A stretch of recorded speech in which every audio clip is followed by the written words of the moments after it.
mitologia criada por H.P. Lovecraft, forças sobrenaturais incomensuráveis podem controlar o universo, o cosmos e tudo que nele existe. E essas forças compõem um conjunto de seres que são chamados coletivamente por alguns poucos estudiosos de os mitos de Cthulhu. Uma clara designação que denota uma tentativa humana de categorizar o desconhecido através das obras desse autor problemático, genial e cheio dos mistérios. E nesse Mundo Freak Confidencial, a gente vai falar sobre o processo criativo e sobre esse emaranhado e hierarquizado de entidades assustadoras que permeiam os nossos pesadelos até hoje. Logo depois dos recadinhos, a gente já volta.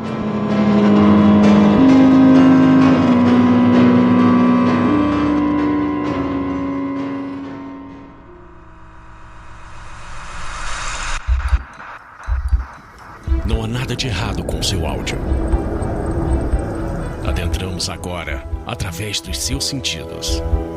Estamos preparando você para o que vai acontecer nos próximos minutos. Além do que conhece por tempo e espaço, o contato com algo além. Não conte para ninguém e nunca olhe para trás, pois este é Mundo Freak Confidencial.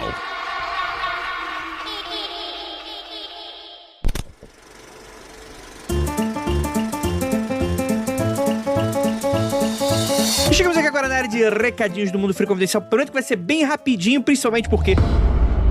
Próxima parada, Inferno, está para lançar seu último episódio amanhã, da data de publicação desse episódio, da primeira semana de novembro de 2022. A semana feliz, né? Vamos combinar? Aquela semana, né? Todo mundo com a cabecinha nas nuvens, aquele alívio. E é claro que por todas as questões políticas e conturbações sociais que estamos passando nas últimas semanas, eu diria nos últimos anos, né? Talvez na última década, né? De maneira bem geral, mas concentrada, encapsulada nesse pequeno período de tempo, acaba prejudicando a gente que é produtor de conteúdo, porque as redes sociais ficam monotemáticas, né? Então, esse recadinho vai ser bem curto, porque eu vou pedir encarecidamente para você compartilhar, dar o seu curtir, dar o seu comentar, dar o seu feedback, compartilhar com seus amigos, gente. O Próxima Parada Inferno é um experimento, né? Um projeto independente, como diversos outros, escritos por mim, por Iracroft, e elaborado por diversos profissionais, e que não é barato.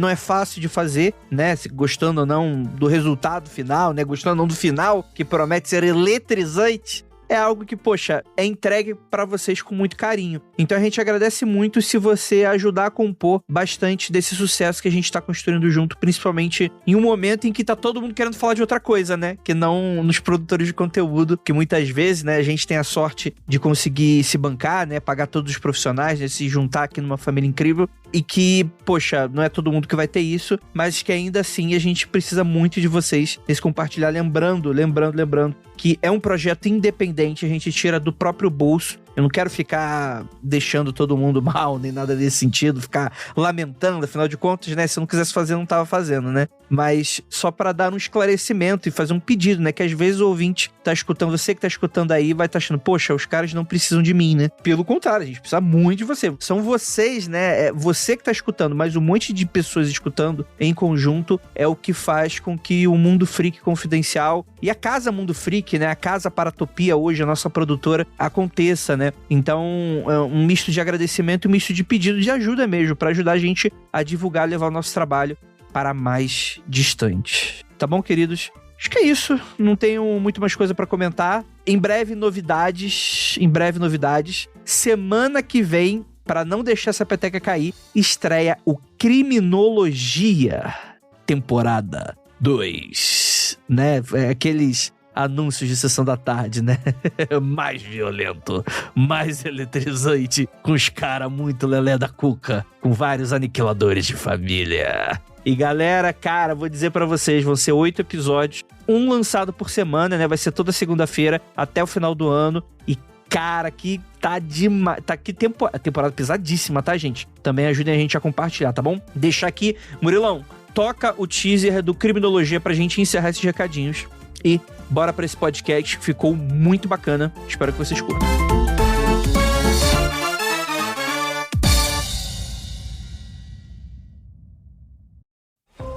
Listen to the 48 Hours podcast for shocking murder cases and compelling real-life dramas from one of television's most watched true crime shows. Go behind the scenes of each episode with award-winning CBS News correspondents and producers in Postmortem, a weekly deep dive. Listen to 48 Hours wherever you get your podcasts.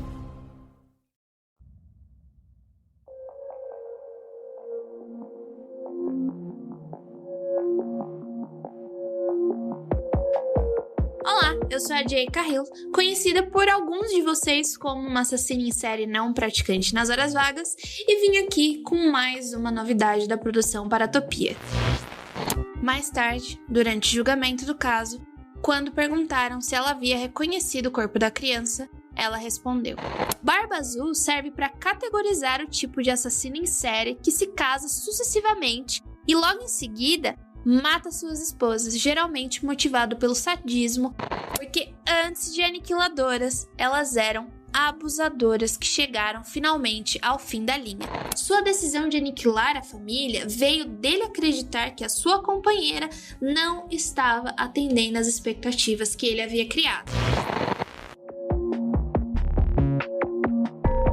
Isso mesmo, estamos de volta com Criminologia Aniquiladores de Família para sua segunda temporada. A partir de 7 de novembro, estarei aí com vocês toda semana até meados do Natal para destrinchar mais sobre essas pessoas que decidem exterminar suas famílias. E quem sabe, não tem até algumas surpresinhas por aí. Eu estou muito animada para saber o que vocês vão achar. Até lá!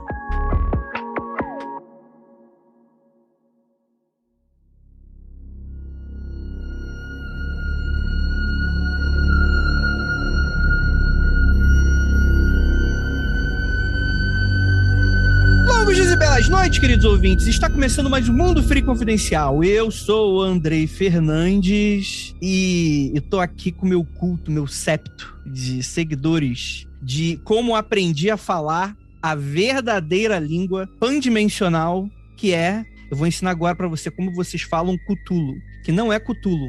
Atenção, hein? Cthulhu. Cleitinho. Cleiton.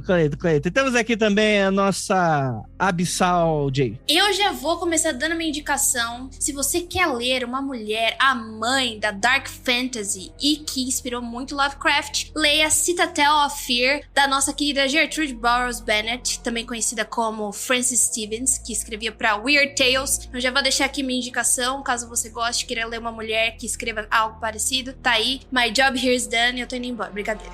Olá, muito obrigada por ter me convidado pra falar de Lovecraft, que apesar dos pesares eu gosto muito. Eu ia falar que eu não sei se eu confiaria na escrita de alguém chamado Gertrude, só que aí Howard também é zoado, né? Howard Philippe é um cara que, tipo assim, nada de bom viria, né? Enfim, né? Tem muito a debater sobre isso. Temos aqui o nosso queridíssimo Nanticon. E aí, galera? Eu sou a parte mais pop, mais modernosa, mais... Qual o termo que eu posso usar? Contemporânea, e talvez a parte menos chata, eu diria. Vou fazer essa provocação. Vocês todos são chatos, que vocês têm que levar o Cthulhu, assim, tem que botar o Cthulhu na camiseta, tem que fazer bonequinho do Cthulhu, tem que ganhar dinheiro em cima dessa coisa aí, que é muito maneiro. Eu sou muito fã do Cthulhu. Morreu, né? Racista filha da puta, mas morreu, então não vai receber nada do nosso dinheiro, então tá tudo liberado, né? E temos aqui convidados incríveis, primeiramente vindo novamente pro Mundo Free Confidencial, nosso queridíssimo Rafael Fernandes. E aí, meu querido, tudo bem? E aí, galera, beleza? Tô aqui, né? Na verdade, eu acho que você errou na pronúncia, tipo, tudo. Fala assim, ó. Entendeu? É assim que fala. Não é aquele vilão do He-Man? Como é que é o nome aquático. dele? Ah, eu ia falar o Afogado. Ó, isso aí é um arcano do tarot reverso. E temos também aqui a participação da incrível Kelly. E aí, tudo bem? Oi, tudo ótimo. Assim, eu tenho sentimentos muito antagônicos com relação ao Lovecraft, mas a melhor parte é que ele não ganhou dinheiro, ele nunca viu os dinheiros chegando, então dá pra consumir esse racista filho da puta com sentimentos antagônicos, fazendo crítica, mas sabendo que ele não vai ganhar esse dinheiro. Exatamente.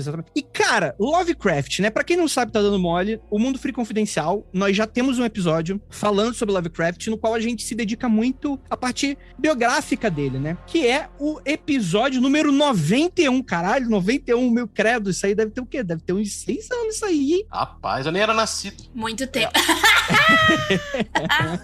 Cara, mas é muito... Então, tipo assim, hoje nós vamos falar um pouco sobre a obra, né? Mas sobre essa parte que é super popular, que meio que invadiu não apenas a literatura, como também o mundo pop, filmes, livros, etc e tal. E tem um grande fã-clube, né? Alguns, né? É fã-clube como sempre parte negativa, né? Opa!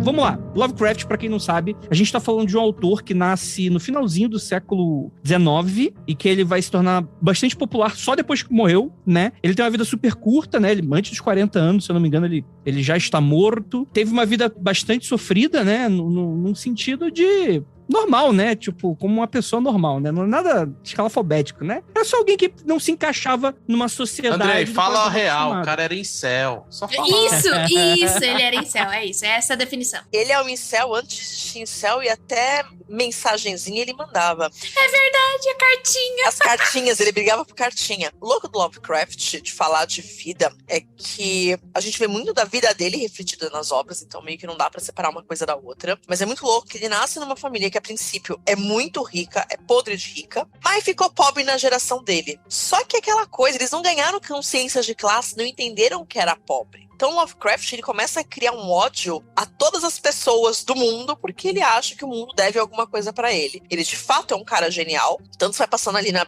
biografia deles, tem vários pontos de genialidade mesmo, mas ele acha que o mundo deve alguma coisa, então todo mundo tem que adorá-lo, todo mundo tem, o mundo deve ser fácil, afinal ele é branco e era rico, mas agora é pobre. O Caio Bezarias, ele fala uma coisa legal, que ele era um cara que tinha uma visão diferente e interessante do ponto de vista filosófico, no sentido da ciência, do ateísmo e tal, e que era um completo imbecil do ponto de vista político.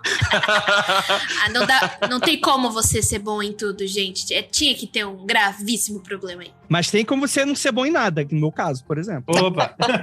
Mas você é bom nisso, Andrei. Olha aí, ó, tá vendo? Tá durando até hoje, desde o o episódio de 90 e pouco. Aí. Não, o louco é que ele é extremamente, eu ia falar preconceituoso, também ele é, mas ele é muito prepotente nessa, de se achar realmente inteligente. Tanto que Homem, chega um né? ponto... É assim, ele é a nata do que é o homem branco mediano. Tanto que ele se acha tão inteligente que ele não quer ir pra faculdade porque ele acha que ele é mais inteligente que os professores da faculdade. Tem uma biografia dele, por isso agora eu esqueci o nome, vou procurar aqui em casa pra... Do STJ, chama A Vida de H.P. Lovecraft, se não me engano, anotei aqui. Perfeita, é essa mesmo, porque ele vai falando justamente sobre isso. O quanto ele fala, não, porque os professores, eles são mais inteligentes que eu sou muito mais genial. Eu sou muito mais genial do que, sei lá, um professor da Brown, que é uma faculdade da Ivy League. É muita pretensão dentro disso. Quem nunca conheceu um idiota desse, na verdade? Quem nunca? Ah, conheço vários. Passa aqui na Unicamp rapidão. Fiz USP, eu tô ligado. Eu acho que é muito legal, depois a gente com certeza vai resgatar isso, mas assim, isso é muito a realidade dele, que ele cresceu, né? Tipo assim, foi vendido pra ele que, tipo assim, essa era a condição dele, né? Tipo, cara, eu nunca vou passar fome, a sociedade, tipo assim, que eu tô crescendo é assim, etc. E aí você vai juntando todos os problemas que ele teve de relacionamento na infância, relacionamento da família, e cara, e você vai constituindo uma bomba relógio, né? Tipo assim, com todo, sendo uma bomba relógio toda acolchoada em volta, assim, né? Mas a gente vai falar um pouco mais disso depois, né? Porque isso vai impactar diretamente todas as obras dele. Eu já começaria, né? Ele fala que é assediado por sonhos, né? Desde pequeno, e ele começa a transformar isso como combustível, né? Para os contos que começa a escrever. E é interessante que, como um cara vindo dessa época e de origem rica, né? Ele era muito bem instruído, apesar de não ter terminado o colégio por causa das questões de socialização. Mas ele era bem nerd, né? Ele adorava, eu ia falar astronomia, né? Ele adorava geologia, né? Então, física, química. Ele era muito bom em física. Né?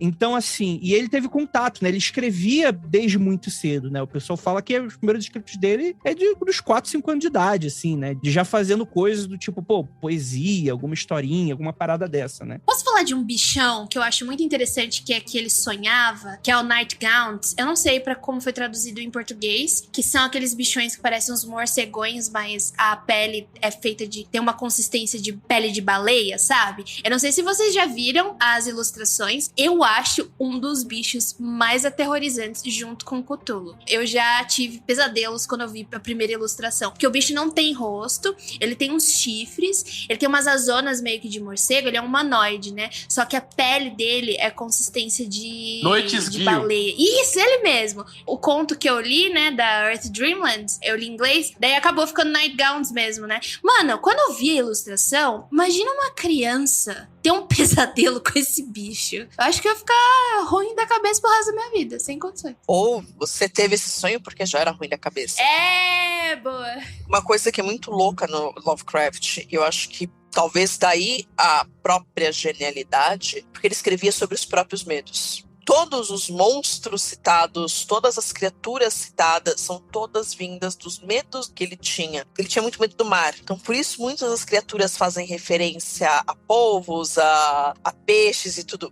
Coisas oriundas do mar, e esse indescritível. Porque a grande verdade é, ele nunca diz exatamente o que você está sentindo medo. E o fato de não descrever é que faz você te levar para outro patamar, porque eu posso imaginar uma coisa ali, imputar o meu próprio medo dentro daquilo e criar algo muito maior do que de fato é. Então acho que toda a genialidade do que ele escreveu recai sobre isso, sobre o fato de ele contar sem contar. Kelly, ele faz um outro paralelo que eu acho interessante. Essa questão da água e do mar está totalmente ligada com o elemento água do ponto de vista, vamos chamar aqui, hermético ou espiritualista, sei lá. Porque o emocional dele era o grande medo dele. Era um problema. Então, todo o trabalho dele tem esse lance aquoso. Quando a gente estava editando o Despertar de Cthulhu, todo mundo colocava água na história, até sem pensar, sabe? Não só por causa do Cthulhu, mas por conta desse fator da ausência de sexualidade misturada com problemas emocionais. Todos os monstros são meio como se fosse um esperma, né? Uma coisa assim, meio... É o pós-coito pau mole, sabe aquele negócio? É tudo meio tem uma consistência gelatinosa, né? Isso. Tudo pau mole pós-coito, assim. Tipo um negócio...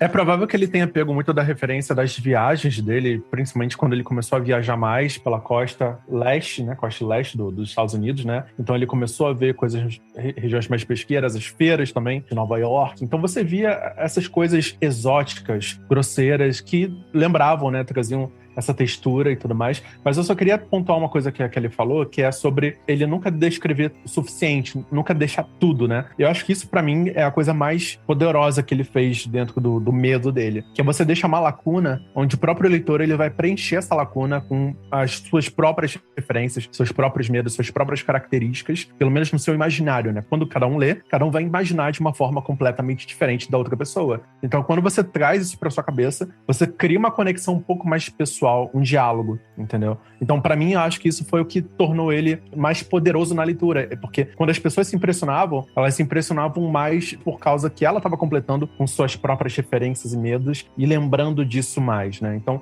é um desafio, claro. Eu acho que isso deve-se também à época que ele viveu, né? O início do século. Então, você não tem tanto barulho quanto é hoje, né? Vamos dizer assim, não tem tanta referência quanto temos hoje, mas eu acho que na época ele não só criava esse diálogo na cabeça das pessoas, como ele começou, desde o início, a alimentar esse diálogo através de cartas e toda a forma de comunicação dele ao longo da vida. Na verdade, isso não está atrelado ao momento que ele vive. Ele fala muito disso no Horror Sobrenatural e Literatura. Ele é bem pretencioso esse livro é muito bom, mas ele é extremamente pretencioso e ele divide o horror entre o vulgar e o grotesco, e é explícito, e ele chama isso de baixo horror, então ele entende isso como uma baixa literatura, e ele faz diversas críticas a outros autores anteriores a ele, e ele bebe muito do Poe nessa questão de falar, não, eu não vou descrever. Então isso é intencional, não é nenhuma questão de momento, até porque se a gente contextualiza ali o momento do Lovecraft, até as outras coisas estão sendo publicadas de pulp, elas são muito explícitas. Você fala de uma violência explícita, de um horror explícito, você tem uma questão um pouco antes dele, de falar de um horror sobrenatural. Então, o que acontece? O horror é o maior zeitgeist de uma época. Ele vai dizer o que pessoas estão sentindo e como pessoas estão se comportando naquela determinada época. sei lá, você pega depois da Segunda Guerra, você não tem mais um horror sobrenatural. Você começa a falar de gênese do mal. Então você fala de crianças ali malignas. Você vai ter o Menina Má, tem alguns outros livros dessa época que falam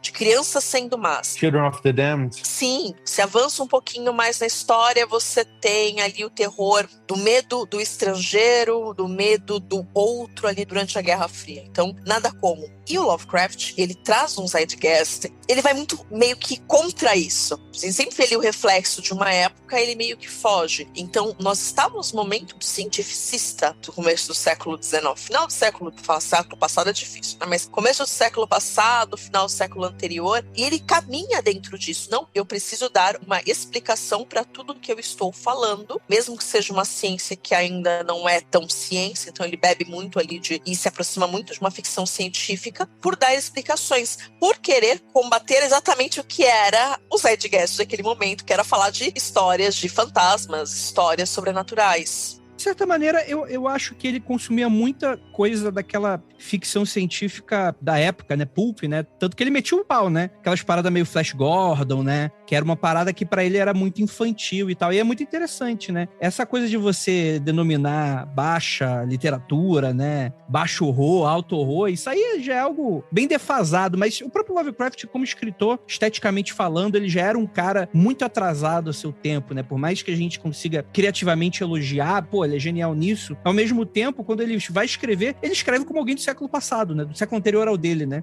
Ele achava que era muito... A aristocracia, ela ia se suceder se ela falasse dessa forma mais coloquial, e ele criticava os americanismos e os slangs, e tipo, ao mesmo tempo ele tava sendo bem brega, né? Ele tava bem pra trás já tava ficando ultrapassado. E pior que ele acreditava, falando dos ideais políticos dele, né? Ele acreditava que essa aristocracia ia subir por causa disso. Sim, ele vinha disso, como a gente estava falando aqui, ele era esse cara super de interior, super conservador, porque ele vinha dessa família, vinha dessa questão, e é por isso que quando ele chega em Nova York, fudido, sem conseguir arranjar emprego, tendo que disputar emprego ombro a ombro com um afro-americano, com um chinês, né, aí você vai ter, por exemplo, as facetas mais problemáticas dos contos dele, né, você vai ter o horror em Red Hook, né, que é bem aquela coisa, né, quer dizer, é sempre a religião do estrangeiro, é a religião do outro, né, aquele culto que vai evocar um Deus antigo, demoníaco, né? Por mais que ele não gostasse de igreja, ele evoca esse mal que vem de fora, né? E é justamente isso que é o Cthulhu Mythos, né? É aquilo que vem de longe, vem do outro lado do mar, no caso aqui também do outro lado do espaço, e que vem aqui de uma maneira que você não consegue entender, né? E você fica meio confuso, você fica meio assustado, né? O que é isso, né? Então, isso fala muito dele, né? Tem alguns autores críticos mais pra frente, né? Que vão falar que, pô, essa faceta racista dele foi muito importante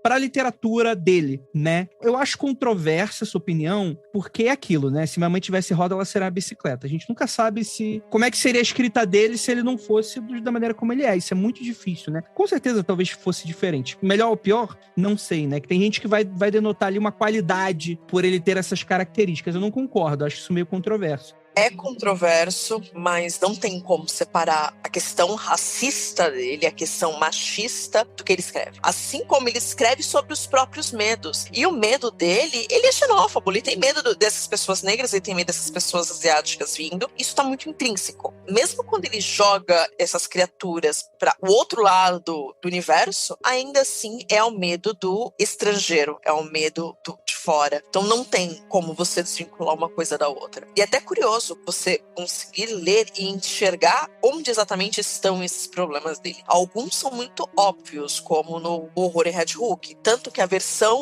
o Victor LaValle, que é um autor americano, ele é incrível, e ele é um autor negro, e ele fala justamente, cresceu lendo Lovecraft, ao mesmo tempo, quando foi ali ganhando alguma consciência, falou, esse cara é racista pra caramba, mas esse cara eu gostava de ler, eu me formei como autor por conta dele. São até conflitos que eu tenho. Ele fala, tá, como é que eu enxergo isso daqui de uma forma e revisito?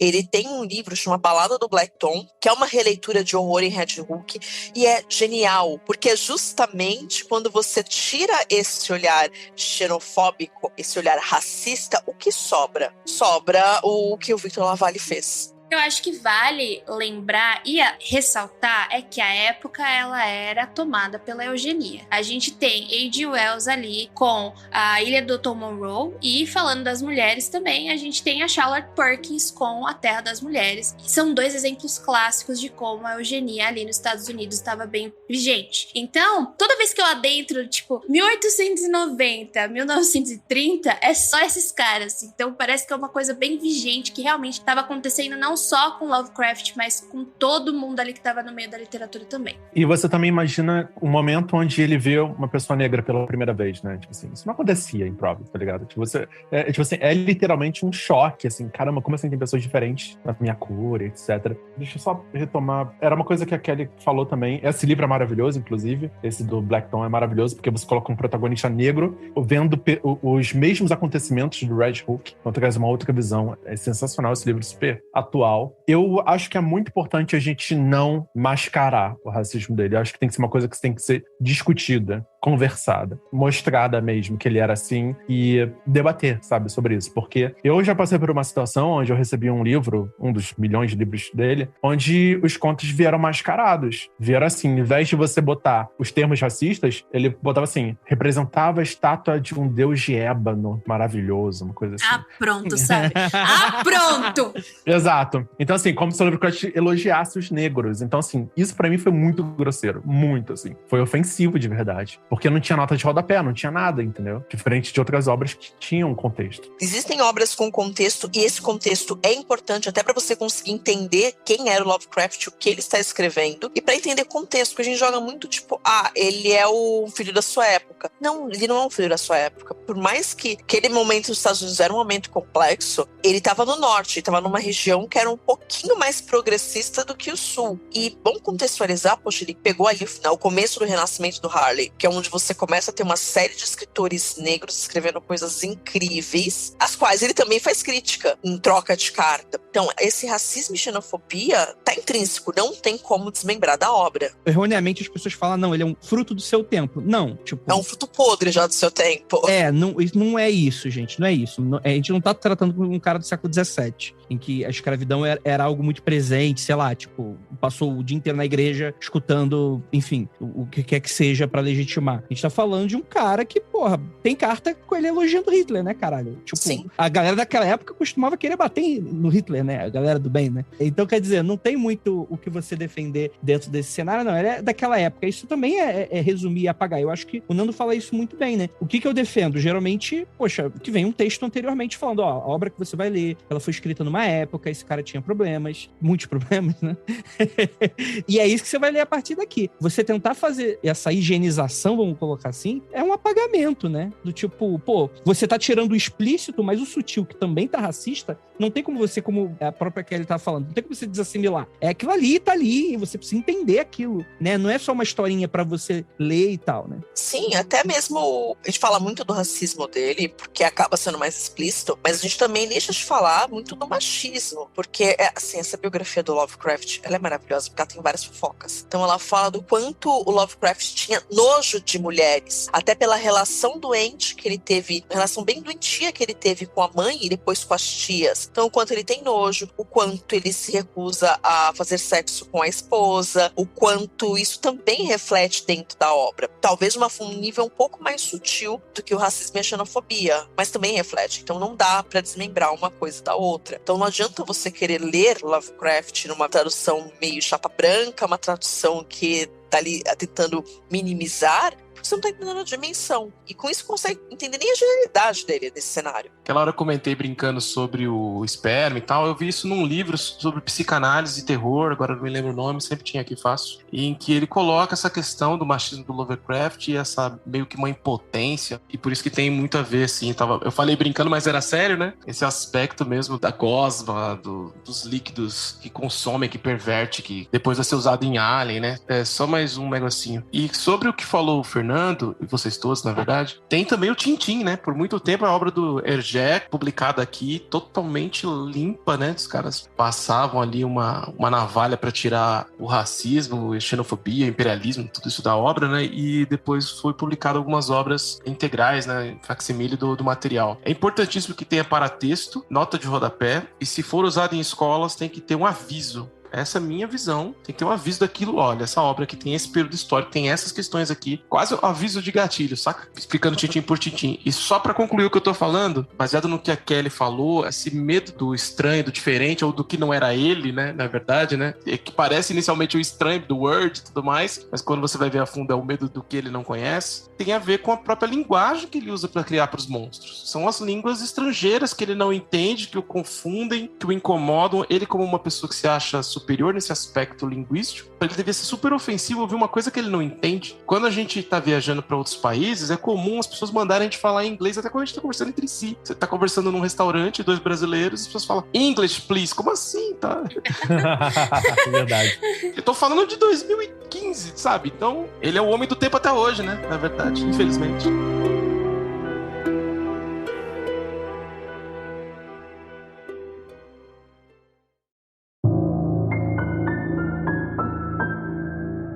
Deixa eu fazer uma pergunta pra você, Rafael, pra eu não perder esse assunto de novo. Tem uma conexão, pra mim, como física, existe uma conexão entre o mar e coisas que estão nos cosmos, no espaço. Vocês falaram aí da questão toda de tipo, de ser um falo, de ser gosmento, essas coisas. Na minha cabeça, quando eu li Lovecraft como física, vem a seguinte forma. Eu já trouxe a teoria algumas vezes de que eu acho que existe vida alienígena na água. Porque nos nossos oceanos, a maior parte dos nossos oceanos vai provindo de água que veio do espaço. De meteoritos que bateram aqui na Terra e depositaram água. É uma das teorias dos nossos oceanos. E daí, eu achava incrível essa ligação que tem que os bichos que ele coloca é gosmento do espaço, gosmento do mar. Então, pra mim, tem a conexão de que, olha, como ele é uma pessoa que gostava de ciência, provavelmente ele puxou essa teoria. O que você acha disso? Você acha que realmente é mais uma ligação entre falo, coisas gosmentas, já que você leu da parte psicanalítica, né? Eu não. Ou da ciência, ou ele simplesmente fez uma maçaroca e é o que a gente tem hoje aqui?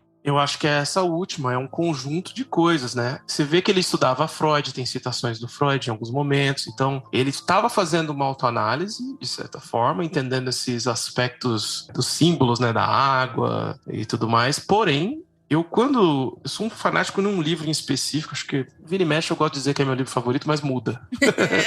É 20 Mil Léguas Submarinas do Júlio Verne. Ah, Júlio Verne, maravilhoso. Por sinal, eu tinha treta com Ed Wells. Eu amo a treta dos dois, porque eles ficam, você não sabe ciência, eu sei ciência sim, você não sabe fazer ciência. Tipo, é sensacional. É muito divertido, eu gosto porque tem aquele monte de coisa enciclopédica, sempre curti aquilo, desde criança. E a sensação que dá quando você lê o Lovecraft, porque assim, uma coisa é quando você lê pra pesquisar, que eu vejo que é ou pra se divertir, outra é quando você tá tentando contar histórias, que muitas vezes os detalhes não são tão importantes no quesito, o nome do bicho. É interessante descobrir o que ele tá tentando fazer, que efeito ele quer causar, né? Então, ele tinha esse lance assim das descobertas, a gente tá vivendo um período na história, na época dele, que era o preenchimento do mapa mundi, vamos dizer assim, né? Então, o que sobrou pra você ter de fantástico, da sombra, do que não está ainda visto, são os sonhos, o mar e o espaço. E esses três, eles têm esse aspecto do flutuar, eles têm esse aspecto do etéreo, de serem coisas que a gente imagina muito sobre, né? Então, por exemplo, as pessoas têm sonhos e elas muitas vezes ficam tentando entender o significado. As pessoas viam as estrelas, tem todo um universo de pesquisa de pessoas tentando descobrir significados e efeitos. Então, vejo nesse sentido de esses campos a serem explorados, né? O fundo do mar ainda era um grande mistério, atraía muito. Vejo essa questão também de medo da água, mas tudo misturado, tá vendo?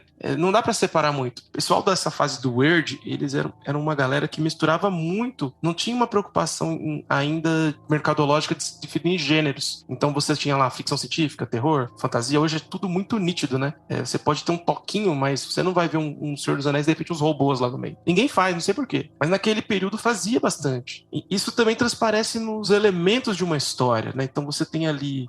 É isso que eu acho interessante no Lovecraft, ou melhor dizendo, naquele período, naquelas pessoas ali, não sei se vocês concordam comigo. É o Weird Tales, né? A galera que escrevia Weird Tales, elas estão arregaçando nesses temas e é tudo muito... Não é bizarro. Soa novo. É, exato. E olha, eu julgo a dizer que soa novo até hoje, porque toda vez que eu pego uma Weird Tale que eu ainda não li, ela me deixa um pouco impactada de tipo, puta, olha aí, ó, essa mistura aí, eu achei que nunca ia rolar e rolou. A mistura do Brasil com o Egito.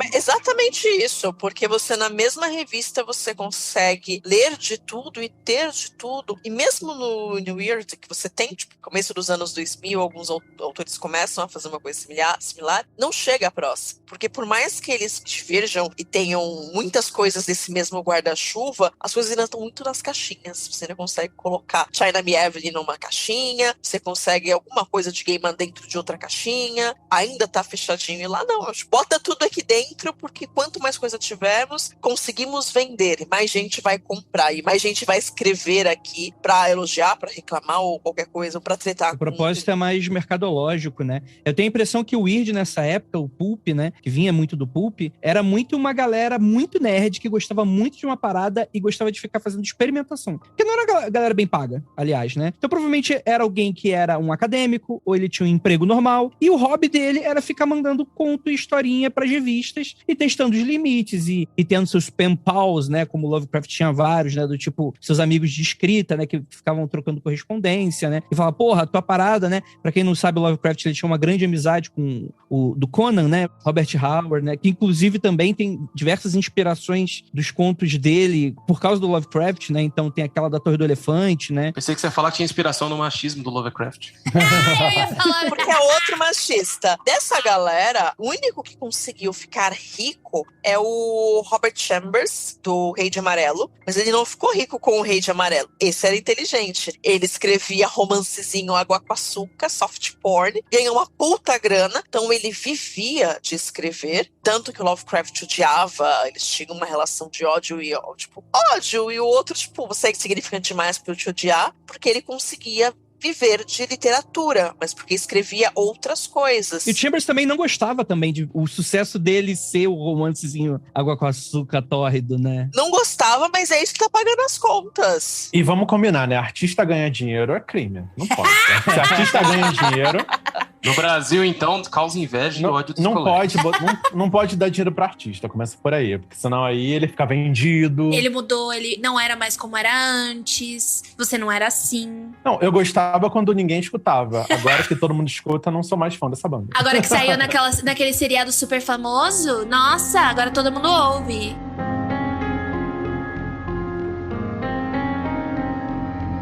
A gente falou bastante e tal, resgatamos muito do passado dele, né? De coisas que impactaram bastante a carreira dele, que eu acho que isso vai dar muito o arcabouço pra gente conversar sobre as obras dele, né? Então, a gente tem uma divisão. E assim, Lovecraft é algo que ele só vai ser entendido depois que ele morre, diria eu, né? A gente vai ter um cara chamado Auguste Derleth, que seria um pupilo dele, /amigo, né? Que depois da morte do cara, ele vai reunir todas as obras dele em dado momento, né? Dá algum tipo de regra, né? Então, quando a gente fala de Cthulhu Mythos, né? Dos mitos de Cthulhu, o Lovecraft não tinha essa ideia na cabeça dele. Isso é uma construção póstuma, né? Da gente ver como uma mitologia que faz sentido, né? Pelo contrário, né? Tem obras deles que, às vezes, o mesmo monstro aparece de maneiras diferentes, né? Acho que Dagon aparece em 2 ou 3 contos, né? Então, tipo assim, é algo que, provavelmente, na cabeça do Lovecraft, eram coisas até separadas. Acabou o conto, aquele era aquele universo e acabou, né? Só que aí, esse Derleth, ele vai pegar todas essas obras e tentar dar uma lógica pra elas e tentar colocar tudo no mesmo universo, né? E aí é ele que também vai dar aquela categorização, né? Que primeiro você vai ter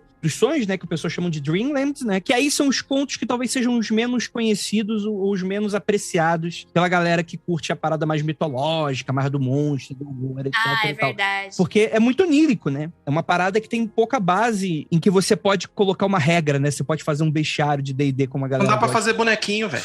Eu vou defender, tá? Porque eu gosto muito dessa parte que é o dos Nightgowns, que eu acho eles muito aterrorizantes. Eu vou defender porque, assim, é mais onírico, mas ainda tem aquele ar misterioso, aquele impacto. Eu acho que Lovecraft é muito impactante do meio pro final. Ele vai construindo a história, daí chega do meio pro final, é aquele filme de suspense que você não vai poder mais sair da TV, e daí vem aquele final impactante. Eu acho que o Earth Dreamland é mais ou menos isso. É gostoso de ler, e tem uns bichão que dá medo, gente. Eu prometo pra vocês. Se você não tá... Eu não curto muito da parte mitológica, eu acho meio chato. Eu acho meio Clube do Bolinha, sabe? Só meninos curtem isso, meio maçonaria. Então eu não curto muito.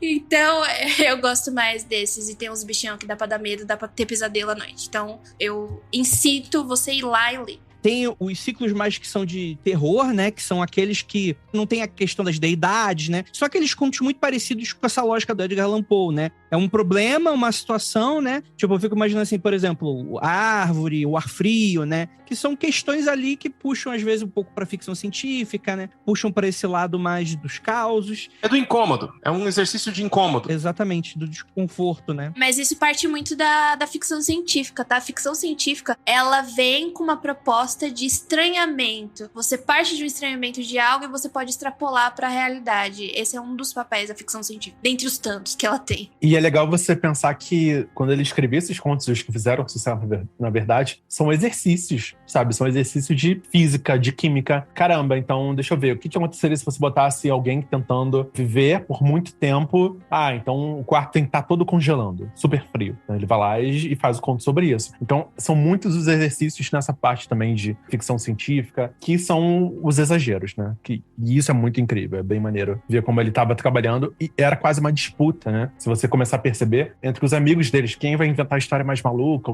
qual é a história que vai provocar mais e tudo mais. Enfim, e depois a gente entra nas colaborações que também foram muito importantes, mas é legal ver como a gente está separando, né? Cada época, cada momento da escrita dele. E aí, pra terminar, a gente tem os próprios mitos de Cthulhu, né? Que aí a gente tá falando sobre as deidades, né? Que são do espaço profundo e tal. O que é muito interessante, porque Cthulhu, de nenhuma maneira, tem um protagonismo dentro dessa suposta hierarquização dos deuses, né? O Cthulhu, ele seria um alto sacerdote, né? Ele não é o deus principal, ele não tem, de nenhuma maneira, né? Ele tem um destaque mais por causa do Darleth, porque tirando isso, ele é até bem mais ou menos, né? Ele é o cara que ele faz a anunciação do... Ele é Alexa, ele acorda as pessoas. Bom dia, tal. Mas você vê isso. Eu acho que talvez o Cthulhu você tem uma imagem mais pop, porque ele te diz, uma criatura com formato de polvo. Você não tem essa mesma descrição das outras deidades. Você não tem essa personificação das outras deidades. Fica muito no lugar de, isso aqui é muito indescritível para sua imagem. Então, bater e vender isso é muito mais difícil. É muito mais difícil você, sei lá, fazer um RPG com uma capinha de uma coisa que você nem sabe o que é, não sabe descrever. Ô, Kelly, tem a ver também com o Derleth ser até aberto uma editora, né, a Arca, né, e aí ele tem que pagar os boletos, aí o cara tem que fazer marketing, eu sou dono de editora. Você bate isso pra você. Ser criativo é legal, mas vender os livrinhos também. Mais ainda. Aí o cara inventa, vamos botar esse cara aqui na capa, ó, tem umas perninhas aqui, tem uns bracinhos, dá pra entender. Assim, eu só queria atribuir também ao sucesso que é, né, pós-mortem dele, depois, conforme foi crescendo. Eu acho que, na minha opinião, o sucesso dele só se deu por causa das relações que ele deu, não só da editora, mas, tipo, todo mundo tava tentando escrever alguma coisa no universo dele, que ele inventou. Então, assim, cara, se você vai ver Cthulhu, tem contos que expõem a família do Cthulhu. Tem a Cutila, tem sei lá o quê. Não, e assim... Você tá inventando isso. Não, falando sério. Não é possível. O Andrei sem acreditar. Tem os Cufilhos, tem tudo. Tem tudo. Então, assim, vários autores famosos fizeram contos expandindo esse universo. E foi o que, de fato, colocou, tipo assim, isso no imaginário popular e abriu mais diálogo. Porque praticamente todos os monstros, né? Tipo assim, vamos colocar 80% dos monstros não tem descrição. Ou tem pouquíssima descrição. E aí você depende dos ilustradores, da galera adicionando mais informações, mais... O que geralmente estraga, né, a magia da coisa, né? Tu fica, exatamente. Beleza, é só um negócio... A galera não entendeu. E tem um Cthulhu do bem que os caras inventaram depois, velho. Agora eu esqueci o nome, é coisa do Derleth. Ele fez tudo. É uns Cthulhu de Jesus, sabe? Um negócio que não faz sentido. É o Astacheran do Lovecraft. Isso, vocês fizeram um sashimi pra sentir o meu corpo, o meu sangue. O Cthulhu eu lembro porque é um dos inimigos do Odd Horror, que é um jogo de Lovecraft. E aí um dos inimigos é a filha do Cthulhu. Caralho, bicho. É a família inteira mesmo, então. Sim, os irmãos, o que é mais malvado. Aí você, além dos malvados, tem os mais malvados ainda, porque você divide entre ali o Great Ones e os Old Ones. Então você conseguiu expandir toda essa temática. E Lovecraft nem tinha uns pra isso. Então não dá pra dizer que mitos de Cthulhu... Nem tinha uns, né? Nem tinha uns igual o Olavo de Carvalho. Exatamente. Ô, gente, eu tô que nem o André. Eu só conheço Lovecraft, tá? Eu não fui além. Porque eu gosto muito da escrita arcaica e aristotélica, não. E aristocrática dele. Eu curto. Eu acho bem a Edgar Allan Poe. Eu gosto dessas presepadas. Nossa, eu acho chato. Eu pra gosto! Caralho, bicho. Eu gosto do conto lendo. depois que eu termino de ler, e aí ele fica muito legal na minha cabeça. Mas é um parto pra terminar aquela merda. Porque Lovecraft é muito leitura. Sabe o que é? Lovecraft é muito leitura de adolescente. Porque o adolescente, ele se sente muito inteligente lendo palavra difícil. E aí tu fala, nossa, olha só como, porra, eu não leio mais essas coisinhas de criança, eu não leio mais Marvel DC, eu leio umas paradas que são indescritíveis e tal. Aí tu percebe que isso é tudo bobeira. Ah, não, André. Adolescente lê Nietzsche. Eu vou ler filosofia. Sou inteligente.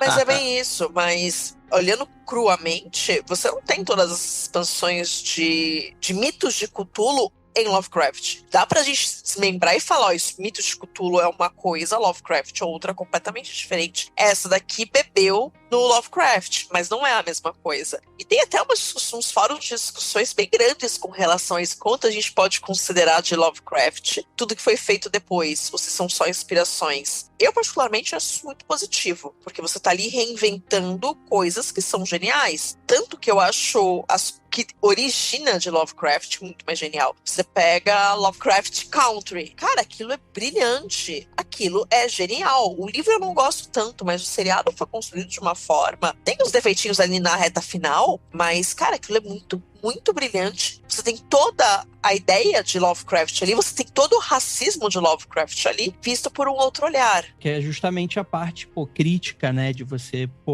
repensar aquilo de uma outra maneira. Assim, Lovecraft ia odiar essa porra toda, né? Ah, total.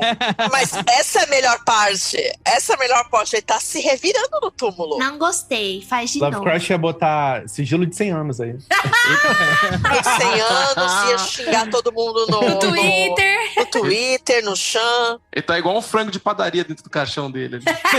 Eu gosto bastante da organização que o pessoal da Chaosium fez para o chamado de Cthulhu RPG, né? Se você pegar ali, principalmente as edições mais atuais, nossa, é super organizado, você consegue entender certinho. Porque como tem que te ajudar a construir uma narrativa em cima disso, já é um passo além do que a gente tá falando aqui, né? Não é só contar uma história, é como ajudar as pessoas a contar histórias usando essas ferramentas narrativas. Eu acho que o material da Chaosium, não digo só as mais recentes, eu digo todas as edições, levando em consideração que eu tenho quase todas, as coisas mais geniais que você tem com relação a... E até uma forma... Digo eu, se você não conhece, talvez eu introduziria através das coisas da Chaosium para depois explicar o que é Lovecraft. Até as coletâneas que eles fazem de contos para você se inspirar são muito bem organizadas e sacadas para isso. Eu confesso que eu sou muito preguiçoso. Eu li o 7ª edição, amei. Mas assim, eu não sou uma pessoa de RPG, né? Então eu acabei apelando pra, jogos de tabuleiro, a linha Arkham Horror e tal. Não é patrocinado, infelizmente, mas, eu tenho vários board games do Cthulhu, assim, de Lovecraft, que tem propostas completamente diferentes. E também eu acho que é uma boa introdução pra,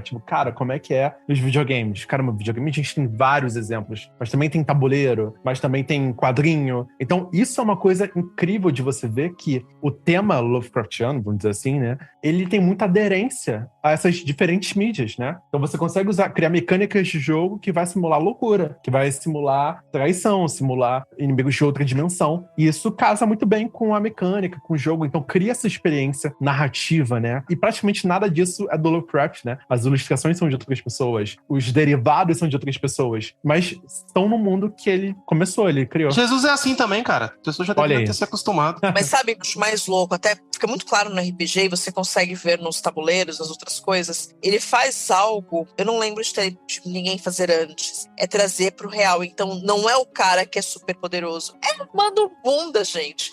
É você ali na fila, que foi ali na padaria e esbarrou no Necronomicon, é você que recebeu um presente. Então, é você. Então, o herói é um professor, é o médico, é o padeiro, é qualquer um. E isso te traz para uma realidade muito mais próxima. Então, nossa, isso é muito mais assustador. Podia ser eu, né? Eu podia que receber sem querer um pacote de e-commerce e vir o Necronomicon aqui, e daí por diante se desenrola uma história. Então, essa proximidade e o fato de não haverem grandes descrições torna tudo muito próximo e muito rico. E quando eu vejo o pessoal fazendo terror aqui no Brasil, por exemplo, a gente vai escrever... Quando eu tô trabalhando com algum autor novo para Draco, um dos problemas que as pessoas têm que se atentar, se você tá ouvindo aí e quer escrever histórias de terror que tem um efeito realmente interessante, coloca esse terror no seu quintal. O que significa isso? Localiza essa história muito perto de você mesmo, porque você vai entender que isso traz uma familiaridade que incomoda bem mais as pessoas. Por isso que hoje você vai ler, sei lá, qualquer horror que tem aquele estilo de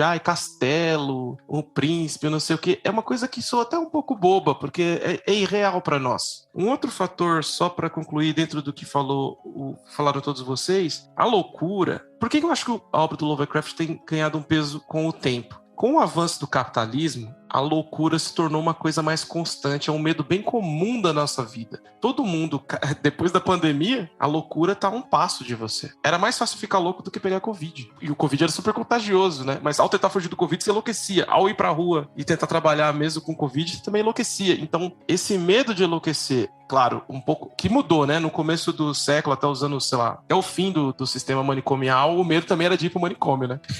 Então, e ser totalmente desconstruído lá e não ter mais volta, né? Era quase uma prisão perpétua com agravantes, né? A gente vai ler, por exemplo, tem aquele livro da Amy Bly lá, da Nellie Bly, que é super bom, que fala sobre isso, que ela faz uma reportagem de dentro de um hospício. Você já viu ler esse livro? Sim, são 10 dias num hospício, se eu não me engano. 10 dias num hospício, fantástico. Mas um ótimo exemplo de um livro muito mais recente, que me impactou pra caramba, é o Holocausto Brasileiro. Gente, aquilo é um livro de terror, e é pura verdade, é um livro de reportagem. E é engraçado porque ele surge também de um medo pessoal, porque tanto o pai do Lovecraft quanto a mãe tiveram problemas neurológicos por conta da sífilis e acabaram internados em sanatórios. Então esse é uma constante. Então, de novo, você quer escrever, acho que até complementando o que você está dizendo, você quer escrever terror, você vai ter que falar de um lugar muito próximo do que você sente medo. E eu escrevo terror, então eu vejo quanto você escrevendo terror, você está mais exposto do que qualquer outro gênero. Sim, sem dúvida. Falou tudo. É isso aí mesmo. Eu queria só também pontuar uma coisa que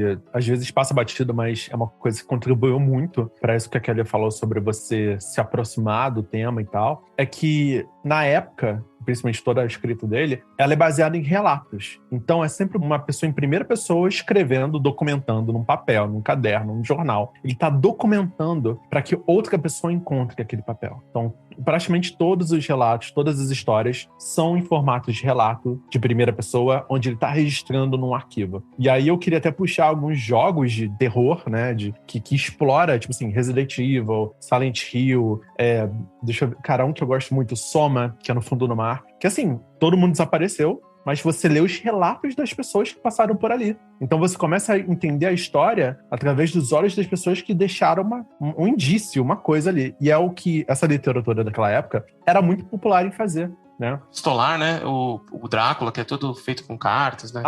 Eu vou morrer, então, tipo assim, já tô deixando aqui meu último relatório, que ninguém acreditou em mim, eu tô escrevendo aqui, caso você leia, leitor e tal, ou as cartas. Cara, isso, pra mim, é maravilhoso, assim. E é um desafio, né? É um desafio grande você fazer uma história assim, hoje em dia. E que é característico do final do romance gótico. Então, você pega o Drácula epistolar, você pega o... Fala Prometeu moderno, gente. Frankenstein epistolar. É uma coisa muito oriunda do gótico. E querendo ou não, Lovecraft, ele tinha muita coisa do Edgar Allan Poe epistolar. Então ele, apaixonado pelo Edgar Allan Poe, ele tenta reproduzir esse mesmo meio do caminho de escrita.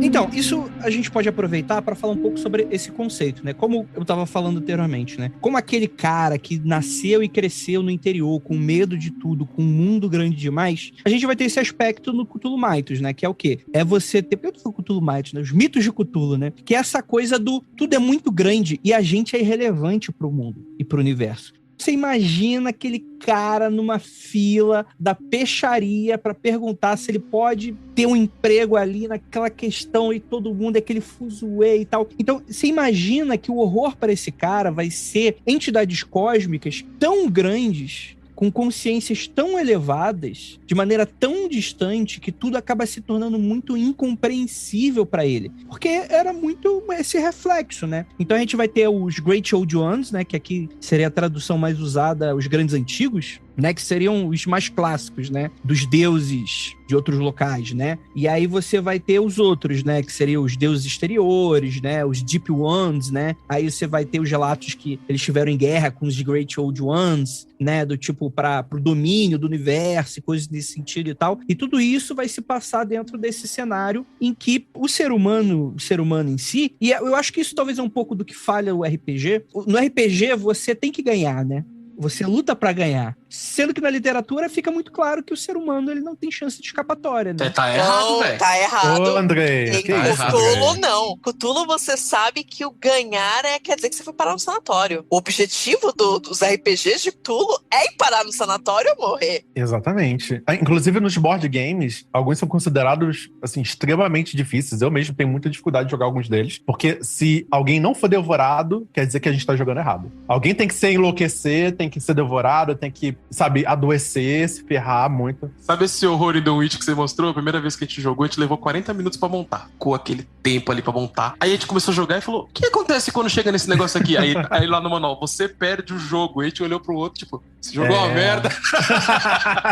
Tipo, não deu pra entender nem o que tava acontecendo. Que eu gosto muito, eu acho que é genial, tanto do RPG quanto dos board games, é que eles subvertem a ideia de jogo. Você não tá jogando pra ganhar. Você não tá jogando esperando alguma coisa de bom daquilo. Você quer saber como aquela história termina. E você sabe que você não vai acabar bem. Você vai acabar ali no mínimo sanatório porque perdeu 5 pontos de sanidade de uma vez. Por algo que você não deveria ter visto. E acaba sendo uma ideia muito, de novo, muito próxima da gente. Porque a chance da gente na vida se ferrar com alguma coisa, ela é imensa. Então isso reproduz no RPG. Eu acho que é o mais genial de tudo isso. E eu não lembro de nenhum dos, pelo menos, dos principais RPGs de Cthulhu fazerem uma coisa diferente disso. Só lembrar uma coisa que, assim, foi muito significativa uma das últimas que a gente jogou. Assim, tem uma condição que você tem que fazer um pacto obscuro com uma sociedade lá pra se livrar do ritual, sei lá o quê. E esse pacto obscuro nunca libera você, nunca, tipo, sempre te acompanha em toda a trajetória. E aí um dia vai passar o acerto de contas e você vai ter que resolver esse pacto obscuro. E aí um dos pactos obscuros é simplesmente assim,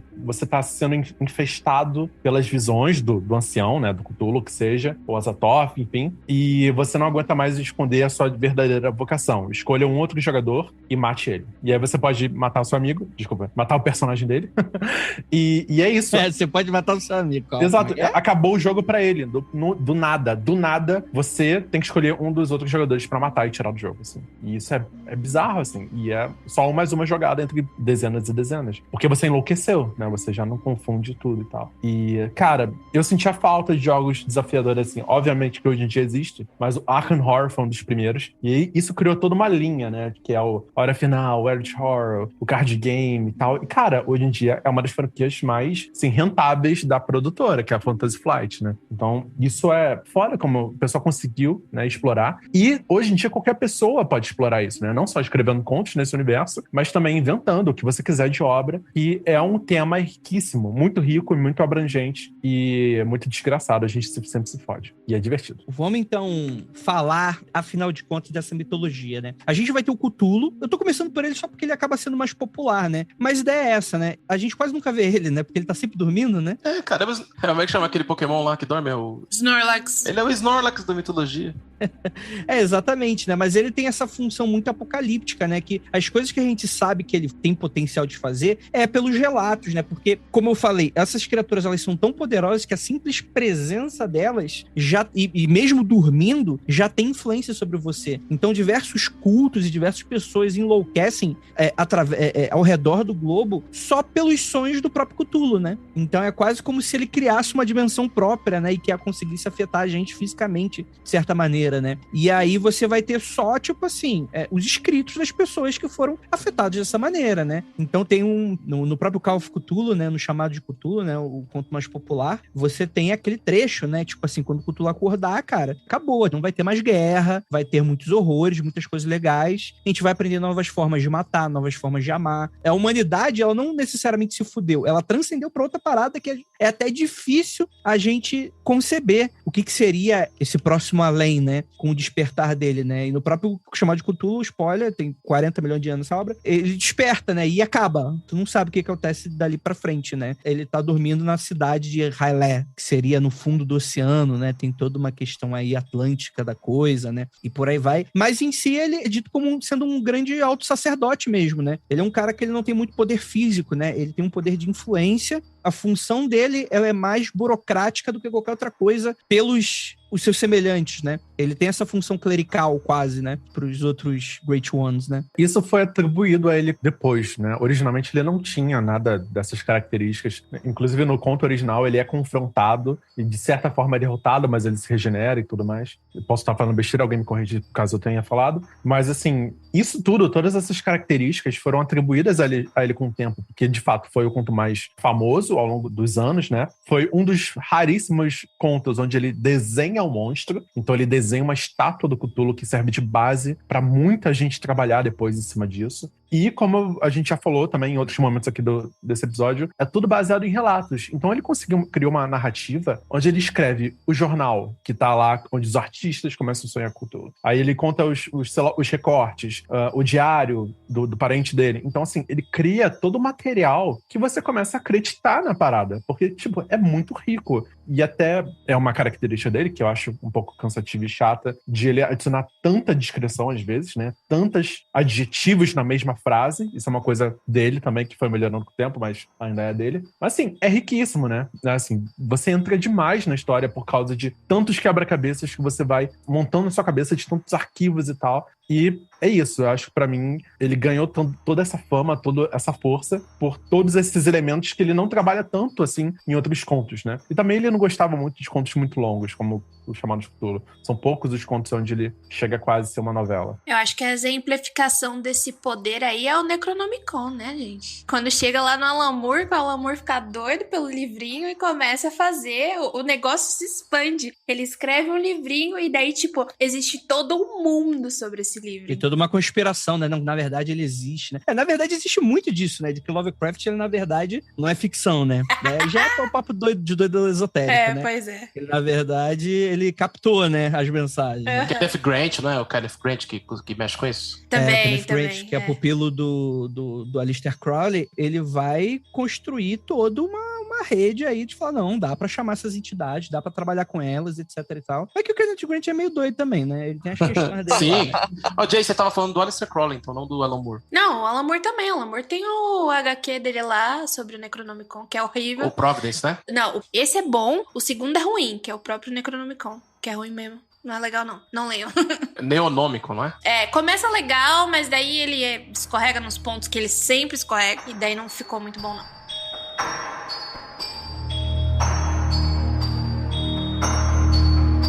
A gente vai ter aí o dos cara que é o mais pica de todos, né? Que ele seria a entidade absoluta, né? Que é o Azathoth. E o Azathoth é interessante porque é uma também das questões dele, né? É algo tão incompreensível que, tipo assim, é um ser que nem consciente é. Ele é um caos absoluto, né? Ele é uma divindade no meio do cosmos, referido muitas vezes a Deus idiota cego, né? Justamente porque ele não vê nada, ele só influencia, né? De uma maneira que nem ele mesmo tá entendendo, né? Então o Bolsonaro não é maçom, ele é seguidor do Azathoth. Ah, meu Deus! Não tem cérebro. Ele não se importa com nada, consome a bomba atômica viva, só faz merda. Já era. Então, mas é interessante que, inclusive, eu gosto muito de um dos contos da antologia da Draco, né, do Cthulhu, que é justamente Tambores de Azathoth. Eu gosto muito dessa história. É do Antônio Tadeu, é bem boa essa história mesmo, com a arte do Lucas Tiri. Que ele faz uma alusão com a criação da bomba atômica, né? Não vou falar mais pra não dar spoiler, mas é muito interessante mesmo. Compre, para o editor não ter que fazer marketing, estragar a obra dos outros pra...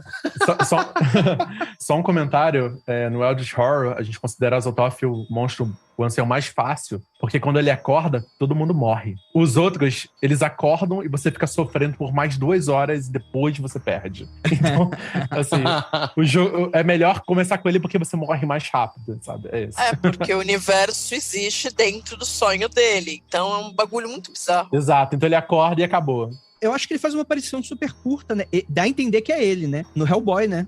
No filme, né? Exatamente. No iniciozinho do filme do Hellboy, você tem uma visão de algo que você não entende bem, né?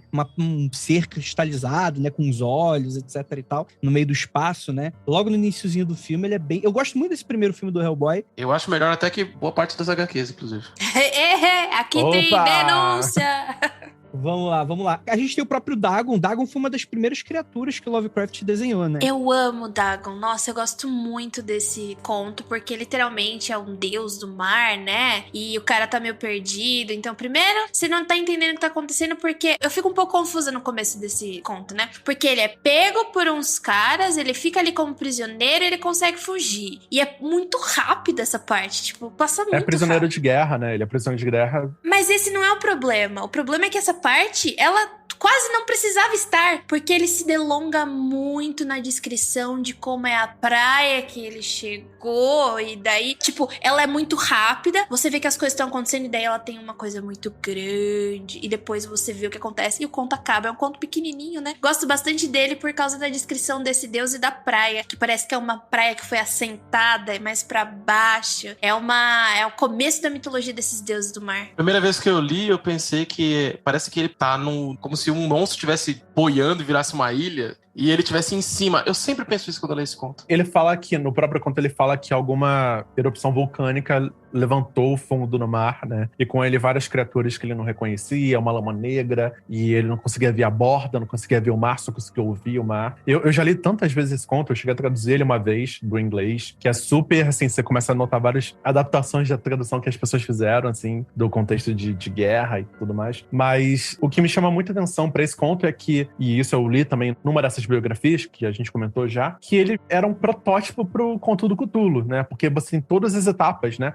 Me perdi no mar, não sei como é que eu fui parar lá, aí eu me deparei com a criatura, e aí depois eu enlouqueci, e agora a criatura tá me perseguindo aqui na cidade e eu vou me matar. Então, assim, isso, cada etapa, você consegue fazer um paralelo de como ele começou ali, e vários anos depois, caramba, eu consigo fazer uma história maior aqui, né? Seguindo esse formato do cara que enlouquece, se perde contra uma criatura e vai embora, assim, no mar, tudo no mar, obviamente. Eu ia comentar exatamente isso. Você consegue enxergar a evolução dele como autor mesmo. E você consegue entender de quando Dagon saiu e de como tudo avançou e no meio do caminho que ele mudou. Você percebe uma radicalização dele, até nas questões raciais e questões outros preconceitos, porque ele escreve Dagon no momento que ele tá fudido, mas não tá tão fudido, e tem coisas que ele escreve depois já muito ferrado e muito revoltado. Então eu acho muito engraçado, tipo, contextualizar dentro do momento de vida dele. É engraçado, eu não conheci o Dagon por esse primeiro conto, eu li ele, achei chato demais,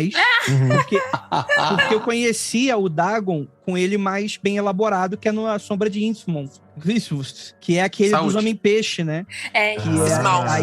Innsmouth. Que eles vão... Só a presença do monstro, né? E o contato que os seres humanos têm afeta os seres humanos a ponto deles se transformarem, né? Então eles se tornam criaturas meio anfíbias, meio peixe, né? Tem um lance desse, né? E no final o cara se fode. Sabe o que eu gosto desse conto desses bichos que você acabou de citar? Me lembra aquela fase do Castlevania Symphony of the Night, que tem os homem-peixe que vão pulando assim de dentro da água. Mermaid Mans. Isso, eu amo essa parte, é minha favorita. Às vezes eu ficava horas ali só matando aqueles bichos. Eu tenho uma história engraçada com esses homens peixes e como o Lovecraft, e fica muito claro como o Lovecraft mexe com você. Eu tinha ido feliz e contente jogar RPG à tarde, jogamos RPG, enfrentamos os homens peixes e beleza. Voltei pra casa e eu morava num prédio, esses prédios bem antigos que tem um corredor comprido com vários apartamentos um do lado, e que eu chego em casa, sozinha, tudo escuro, apagou a luz do corredor, eu abro a porta de casa, me sobe o cheiro de peixe. Deus, eu fiquei apavorada. Nossa, eu fiquei apavorada. Eu falei, meu Deus, tem homem-peixe lá dentro, o que eu faço? Eu fiquei muito apavorada.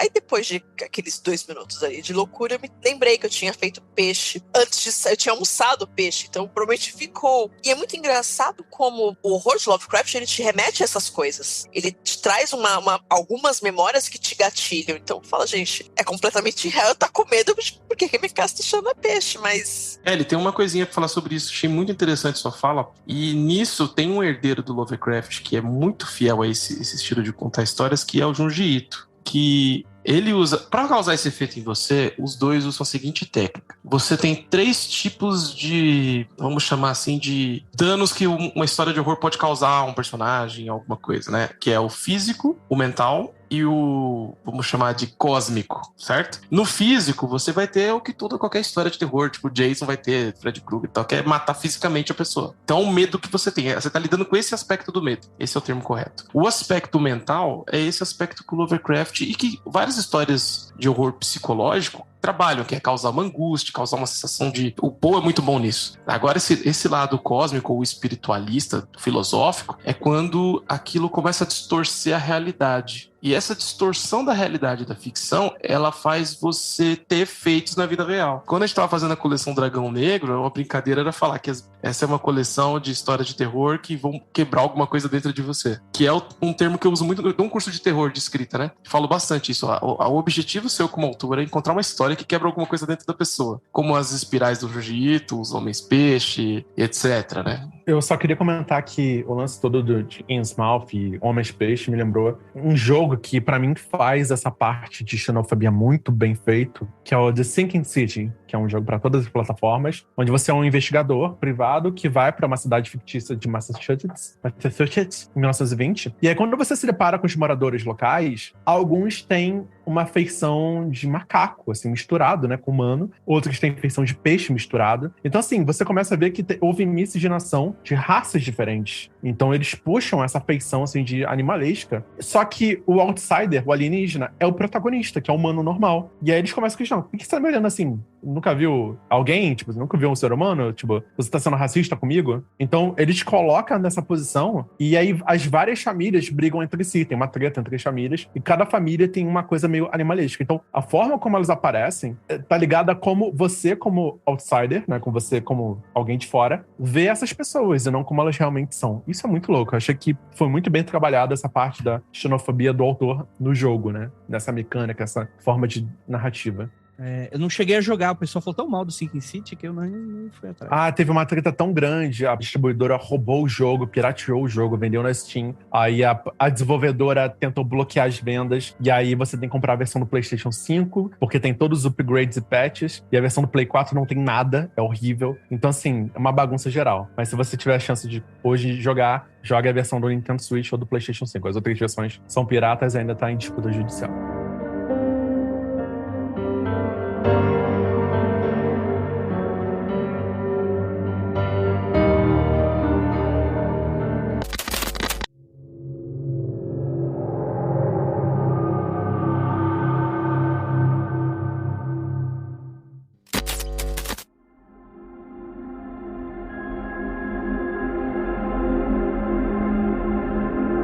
Nyarlathotep, né? É interessante, né? Esse é o ser mais próximo da gente, de certa maneira. É o único que, de fato, tem um certo interesse. Não positivo necessariamente, não tanto interesse. Mas ele tem algum tipo de interesse de contato e de conversar. E ele é muito interessante, né? Que ele é um cara, ele é uma entidade que muitas vezes ele se faz de um ser humano, né? Ele se faz de uma pessoa, né? É engraçado porque ninguém consegue intuir, né, a intenção verdadeira dele. Mas ele é o único que, eu não me lembro agora se algum outro fala e de fato conversa com seres humanos. Acho que nenhum dos outros. Acho que achei um que eu tava olhando agora há pouco nos bestiários, era o Horror Caçador também fala. Aparece nos RPGs, é uma criatura voadora. Depois eu mostro pra vocês. Mas é um ser voador que ele também fala. E o que me fez rir um pouco, ele falou assim, a voz dele é áspera e alta.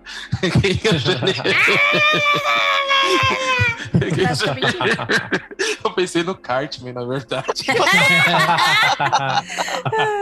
Mas é estranho isso, né, Kelly? Ele fala e já foi um faraó, né? Parece meio Boto, né? Brincadeira, desculpa. Boto, caralho. É o único que se transforma, que quer falar com as pessoas, não sabe as intenções. Quer dizer, a gente sabe as intenções do Boto, né? Mas é meio Boto. Cara, a gente tem aí Shub-Niggurath, que seria tipo um neto de Azathoth, né? Frequentemente associado com a eu fiquei pensando numa criança, assim, muito tipo... Ô, Shub-Niggurath! Moleque safado. Mas o Shub-Niggurath é um dos mais legais. Você acabou de destruir. Transformou na criança, gente. Pior de tudo é que eu consegui imaginar um RPGista lá registrar seu filho. Quero registrar o meu filho de Shub-Niggurath. Nossa. Shub-Niggurath. E é o Pestinha, né? Ele é o arquétipo, sei lá, Elu é o arquétipo materno, né? Que é a cabra de 1000 filhos, né? Então, é dito que é o que gerou muitos outros, né? Teria um pouco dessa questão meio Lilith, né? Aquela coisa, a mãe de todos os demônios, né? Algo nesse sentido. Então, seria a força geradora de vários desses outros Great Ones, né? Rainha Alien e tudo mais, né? Sim, e é a única que você tem certeza que é mulher. Os outros, você não tem muita certeza, são masculinos. Shunigurachi é menina. E aparecem bastante coisa, né? Acho que é um dos mais citados, eu acho, uma coisa assim, pelo que eu lembro do Shubi. Não, o mais citado é o Nyarlathotep. Não, mas, tipo assim, entre os, tipo assim, os cultos que falam dele, eu já vi bem mais do que um conto citando ele, por exemplo. Ah, sim, sim. É o melhor codinome até agora, né? Cabra preta da floresta com 1000 crias. Que bestiário é esse que você tem, Rafael? Depois me fala. É o Daniel Warder, que saiu Guia de Campo de St. Peterson para horrores Lovecraftianos. Muito, muito legal. Ah, mas é junto com o RPG, né? Isso, mas não precisa do RPG, porque ele basicamente só descreve os monstros, onde eles moram. É, eu amo monstrão, velho. E ó, olha as artes, são da hora, sabe? Onde que eles moram, né? Um em Osasco, outro em Jacarepaguá, né? Vocês acham que o Ligret vai morar onde? Osasco ou Jacarepaguá? São Mateus, né, velho? Lógico. É da ZL. Muito bom. A gente tem o Yog-Sothoth, né? Ele é muito citado no The Case of Charles Dexter Ward, né? Que é interessante, né? Ele tem uma questão do tipo... Eu sempre confundo ele com aquele que troca de lugar em um dos contos. Eu não sei se é esse. Não tem o que o cara troca de mente com os caras que eram uns pipinão? Ah, esses aí, os pipinão, é o... Como é que é o nome? Eu achei muito legal. Fazia tempo que eu não via eles. Cada um pior, cara. Que eles descobriram como viajar pelo tempo, pela mente, né? São os serviçais dos deuses exteriores, não é isso? Mas não é o Yog-Sothoth, não, eu acho. Ué. Não é isso não, cara. Não Falei é. besteira. Os serviçais são os que ficam em volta das Azathoth. É outra coisa. Como é que é o nome disso? Eu notei aqui. Ah, é a grande raça de If. Eles projetam a sua consciência através do tempo. Que aí eles já morreram, mas eles mandaram a consciência pro futuro pra tentar encontrar cientistas que pudessem criar viagem no tempo pra buscar eles lá no passado. Pô, mas vem cá, qual o bicho que mais, tipo assim, aterrorizou vocês, assim, que mais marcaram vocês? Ah, foi ensino médio, cara. Olha do ensino médio. Maldito ensino médio. Cara, eu vou começar então. Eu gosto muito daquele que é um pintor. Gente, eu não vou falar nome de conto nenhum. É o Picton. É as paredes de Picton. Pikmin. Pikmin, Pikmin. O modelo de Pikmin. O modelo de de Pikmin. Isso, é isso. Eu gosto desse conto também. Isso, que são os bichos meio lobisomem, né? Que tu vê tem um pintor, né? Que as pinturas dele... Ele era um cara bem mal sucedido, ele começa a pintar umas coisas meio grotescas, que começa a deixar o pessoal incomodado. Aí quando vai ver, ele tá pintando, na verdade, um dos bichos que tava preso no porão dele, né? E aí tava deixando a galera louca. E, cara, como também tem dois que eu gosto muito, que é aquele Nas Montanhas da Loucura, aqueles que parecem uns barril. Qual é o nome deles? Montanhas da Loucura? Nas Montanhas da Loucura. É uns barril que tem uma cabeça de estrela, asas de morcego. Migô, não é? Migô. Migô era o favorito da minha adolescência. Não me pergunta por quê, eu gostava. Eu tô em dúvida. Eu acho que os Migo, eles são... Na verdade, são aqueles que botam o cérebro em jarros. Pô, por um segundo eu achei que você ia falar, não são aqueles lá, Leandro Leonardo, Estãozinho Chororó. Pô, eu fiquei esperando ele fazer, ele fez aquela cara do timing e não fez. O Nando tem razão. Os Migo, na verdade, é aquele Um Sussurro nas Trevas, que eles são meio caranguejo, que eles colocam o cérebro das pessoas em jarros. Ah, verdade, eu confundi. Qual é o nome desse? Migo. Mitracingo. Mas o que você quis dizer da Montanha da Loucura, eu vi aqui a versão em inglês, chama Elder Thing, ou Coisa Antiga, que realmente não tinha um nome definido, mas passou-se a usar Elder Thing. E na Montanha da Loucura são diferentes raças, né? O Elder Thing são tipo os escravos, acredito. E aí você tem outra raça, que era a dominadora, então tem todo um rolê assim. Eu sempre confundo esses dois contos, é verdade. Sim. Até hoje eu sou puto que o Guilherme Del Toro nunca conseguiu fazer o Nas Montanhas da Loucura, né? Lembra que ele tinha esse projeto? Nossa, isso é uma tristeza. Mas eu acho que ainda vai. Eu tenho fé, porque ele não só fez todo o projeto, como ouvi relatos, e tipo assim, muita gente comentou sobre o documento de pesquisa que ele tem, de mais de 300 páginas ilustradas, assim. É uma coisa ridícula. Tipo assim, de pronto. Só que é muito caro, né? É um épico. Então, assim... É o Jodorowsky com Duna. Então, assim, é caríssimo mesmo. A sua pergunta, quais foram os bichos que deixaram a gente com mais medo? É bicho ou conto? Ah, eu ia falar de conto. Pode ser conto, vai. Prefiro conto. Tem dois. Eu acho que o primeiro que eu já li, fiquei impressionada, foi óbvio, A Cor Caiu do Espaço. Pra mim, bateu, foi. Demais. Bateu, foi. Gosto muito, porque tem Arkham e tem o bagulho do... Tem o Nicolas Cage, Jay.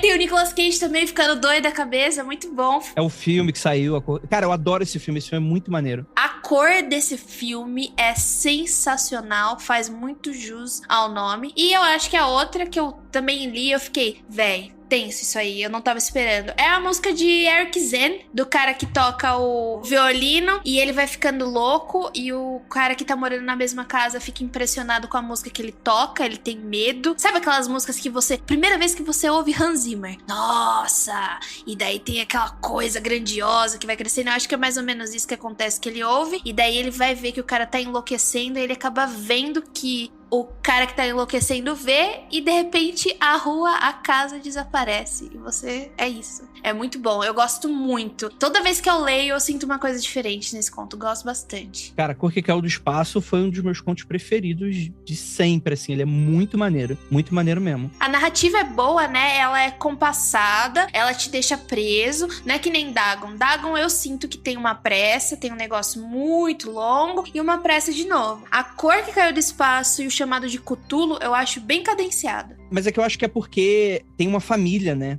Acho que você se importa um pouquinho mais com esses protagonistas do que os outros contos, que geralmente é um cara só, investigando alguma parada. Tipo assim, é uma família que tá sendo afetada. Aí tu cria uma empatia automaticamente, né? Porque você vê que, cara, isso vai dar merda. E aí dá, né?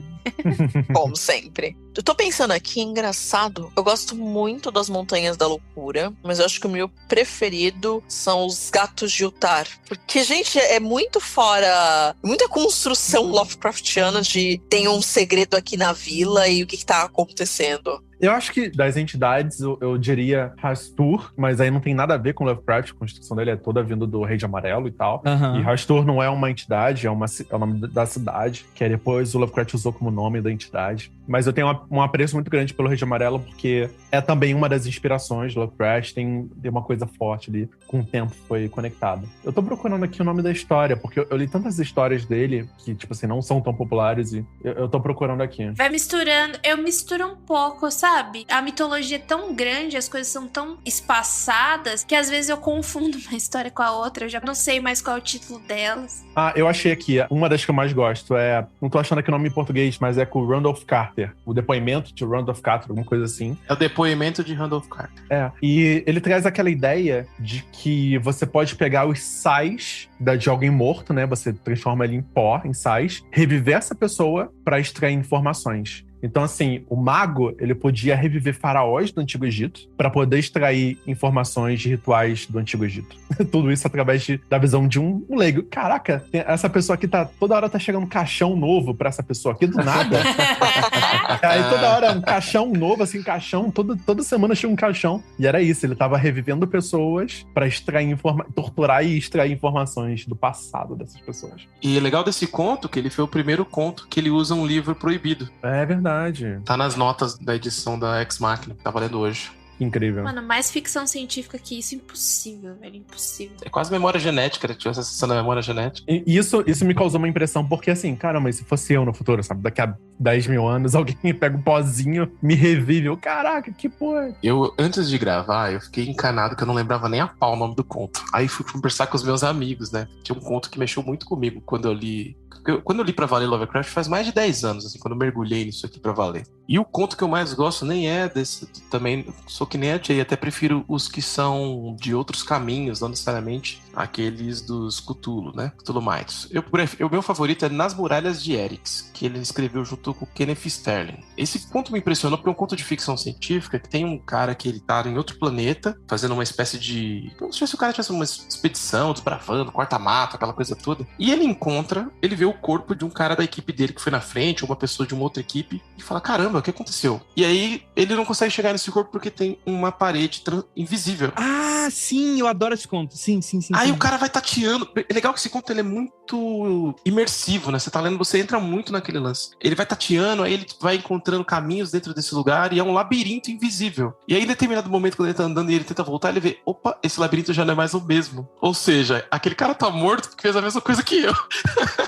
Então eu sou o próximo. E eu achei isso muito inteligente, muito diferente pra época que eu tava lendo. Isso saiu no Brasil aqui, na edição que eu li, foi na A Maldição de Sarnath, que é uma ediçãozinha da Iluminuras. Esse é super ficção científica, né? Que ele tem uns homem-lagarto, né? Bem Flash Gordon, assim, né? É bem, tipo, é um astronauta, não. É um explorador espacial em outro planeta, né? E aí tem o lance lá que tem uns cristais de oxigênio que eles usam, né? Pra respirar. É bem angustiante, né? Porque vai acabando o oxigênio do cara. E ele tá preso lá, ele tá tentando descobrir, né? Ele tem um detector de cristais, né? É muito interessante mesmo. É ele fazendo ficção científica como ele gostaria de ver. A sensação que dá é essa. Cara, eu li muita coisa dele, né?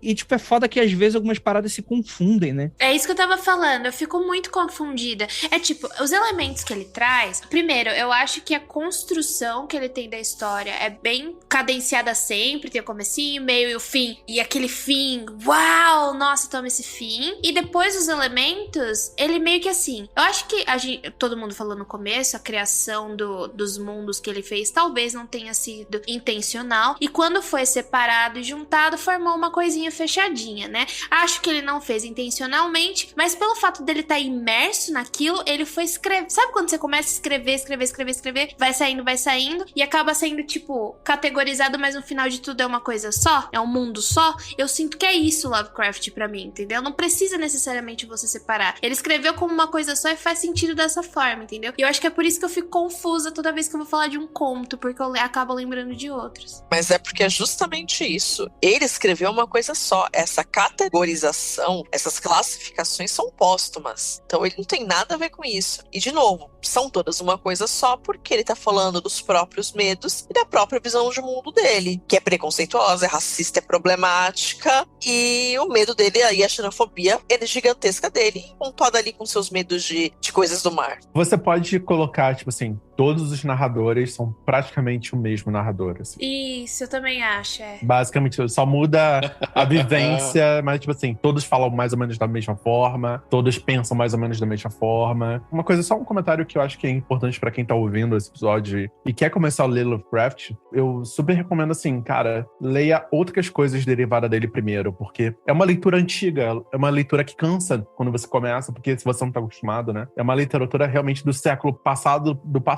porque era a forma como ele escrevia. Então, até hoje, quando, tipo assim, pra essa pauta mesmo, fui dar uma olhada de novo, e, cara, tem trechos, como a Jay falou, que se alongam de uma forma que, assim... E outra coisa, ele não sabe escrever ação, né? Então os personagens não fazem ação. Eles sofrem alguma coisa, mas eles não agem. Tipo assim, ele não corre e aí faz... Não, é tipo assim, é tudo muito solto. Então não tem conflito, tudo isso é muito fraco. Tenho certeza que a Kelly vai falar que tem a ver com ele mesmo. Exatamente! Olha aí. Porque ele também não tinha uma boa condição física. Então o fato de ele é todos os personagens. Eu acho que a gente pode deixar aqui bem claro pra quem tá ouvindo que não comece por Lovecraft. Quer começar por alguma coisa? Duas coisas que eu recomendaria. A Balada do Black Tom, porque eu acho muito bom. genial esse livro do Victor LaValle. Ou Lovecraft Country, acho que ficou Território Lovecraft em português. Território Lovecraft. O livro é muito bom, a série é incrível, porque você tem todos os elementos ali, você consegue ter uma dimensão do que é Lovecraft. Só que escrito por alguém que escreve um pouquinho melhor, talvez, um pouquinho menos preconceituoso. Eu ia dar outra dica. Pega Stephen King, pega a Dança Macabra. Se você terminar, você lê Lovecraft. É nóis. Mas peraí, se a pessoa vai ler o Stephen King, ela vai ter o mesmo problema com o Lovecraft, que é escrita chata. Exatamente. Especial se você quer a um pouquinho Macabra. mais, é esse mesmo, pesadão. Jay, Stephen King é outro episódio. Não estamos aqui no episódio de Stephen King. Não vai queimando pauta, não queima pauta. Eu adoro todos os filmes do Stephen King. Inclusive, o ouvinte tem que pedir, né, ouvinte? O ouvinte tem que comentar aí nas redes sociais se quer ou não. É igualzinho. Stephen King é difícil, gente. É tipo, é legal, mas é difícil. É legal, mas vacilo.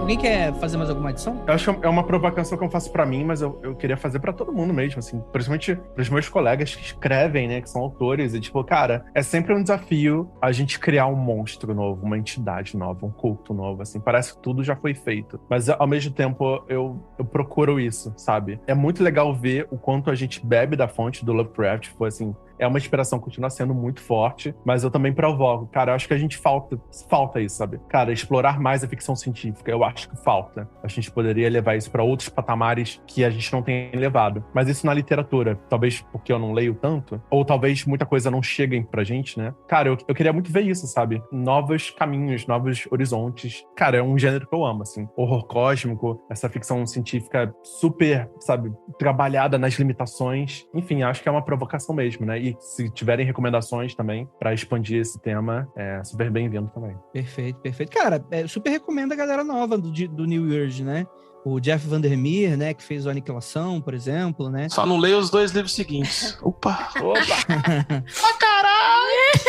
É o seguinte, lê o livro e não assiste o filme. Nossa, você leu o 2º e o 3º livro, o filme é bom perto do... Isso é verdade. Vou falar então uma parada polêmica. Eu me amarro no filme. Eu me amarro no livro e eu me amarro no filme. Eu vi o filme, fiquei interessado e fui ler o livro. E aí eu gostei bastante, o livro é bem melhor. Eu li o livro e falei, legal. Vi o filme e falei, não, o próximo não pode ser tão ruim. Mas alguém que gosta do filme do Death Note que nem o André não tem critério, né? Então não sei se dá pra levar em consideração. Verdade. Um ataque frontal desse? A de Omni, como dizem os Minions, né?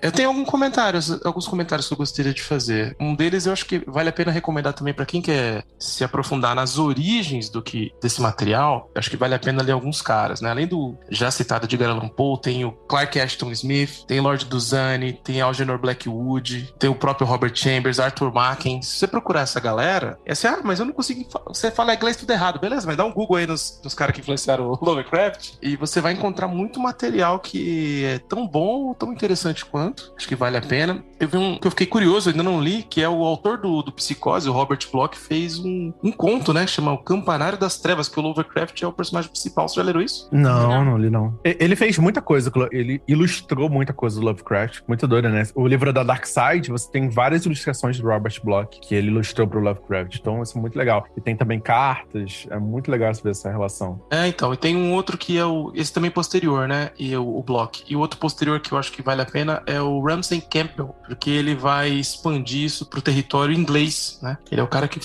colocou toda aquela questão política, colocou todas aquelas sacadas da contracultura dos anos 60 nesse universo Lovecraftiano. Tem um cara que toma droga e acaba acessando alguma criatura dessas, então já vai para um caminho que é interessante, que acho que vale a pena dar uma fuçada. Por fim, queria recomendar 2 livros. Um é do Caio Bezarias, do Mitologias Lovecraftianas do Clepsidra, pra quem quer pesquisar os nerdão aí, e o outro é da Natália Sorgon Scortuzzi, que é Relances Vertiginosos do Desconhecido, que ela é editora e também autora lá da Diário Macabro, é o doutorado dela. Esses 2 livros são bem legais. Eu quero complementar o Rafael. Vou voltar um pouquinho para as Weird Tales, tá? Então, lá quando eu comecei a falar de uma tal de Gertrude Citadel of Fear, vou indicar de novo. O nome dela é Gertrude Bennett. Ela escreveu esse livro por Frances Steven, com o pen name dela. Ela escreveu Dark Fantasy, ela é uma das mães da Dark Fantasy considerada. Então, ela escreveu antes de Lovecraft, então ela tava ali na Weird Tales escrevendo bem antes. Eu gosto muito desse livro. Esse livro tem um pouco do que o Lovecraft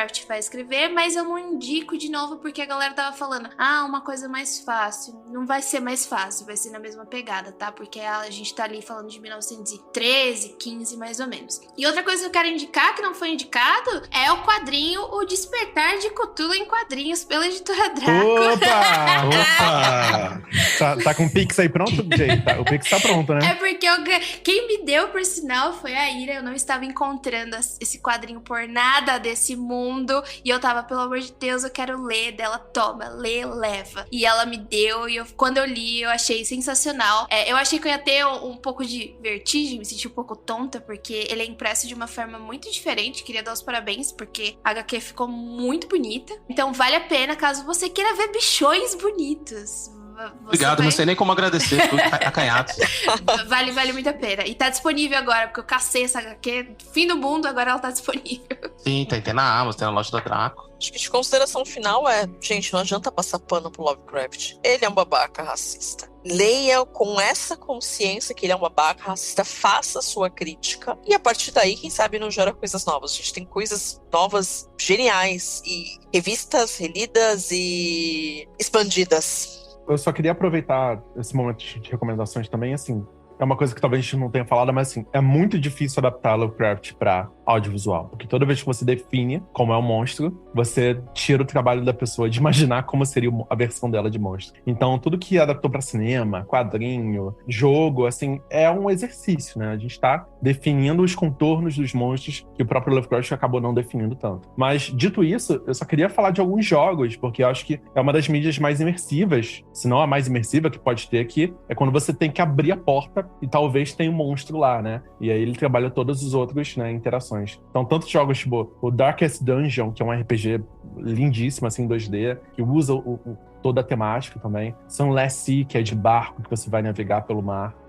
Vários jogos clássicos, tipo Eternal Darkness, GameCube usa muito disso. O Bloodborne, né, tem toda uma mitologia, uma parte extensa, usando o Lovecraft, né, os monstros, as entidades, etc. Cara, deveria se falar muito mais de Bloodborne. Ele é uma obra de arte, assim, ele é muito maneiro. Como conceitualmente ele é interessante, assim. E ele é uma daquelas coisas, tipo assim, ele não utiliza Lovecraft no sentido de utilizar a mesma mitologia. Ele pega o que é Lovecraft e ele adapta da maneira dele, cria uma mitologia dele, e é uma parada que não tem um Cthulhu, mas aquilo ali tu espreme e sai Lovecraft. É muito doido, muito maneiro. Não só ele, né? Bloodborne em si, ele tem bastantes homenagens com o horror do século 19 e 20, né? Tem algumas coisas de vampiro, lobisomem, etc, né? Toda a série Souls tem alguma referenciazinha, nem que seja pequena. Agora, o jogo que eu queria que todo mundo conhecesse, que infelizmente não tem em português brasileiro, chama World of Horror, Mundo do Terror, e mistura o mangá do Junji Ito com as histórias de Lovecraft num jogo de preto e branco, assim, como se fosse um mangá mesmo. E é tipo um RPG, roguelike e tal. E, cara, se você jogar aí no Google World of Horror, você vai ficar maluco com a arte desse jogo, que é o mangá do Junji Ito em videogame. E só tem pra computador, não são muito cara. Assim, eu acho sensacional esse jogo. World of Horror. Você vai ver aí a arte, cara, você vai pirar, porque é, tipo,